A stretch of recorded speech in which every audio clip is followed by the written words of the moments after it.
Hello everyone. In this video I will show you how to fix a restricted account in the Worldapp.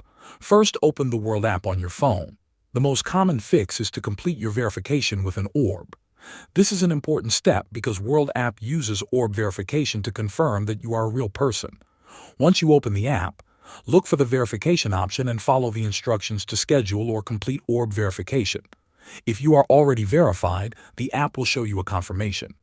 If you are not yet verified, make sure to complete it because this often removes the restriction immediately.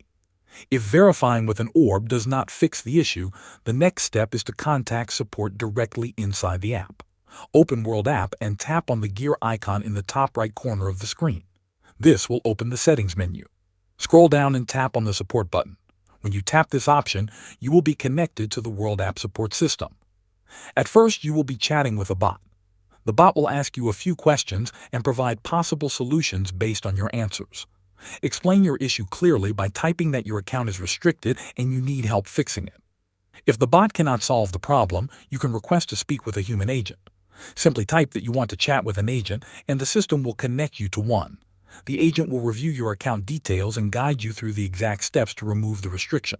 Thanks for watching.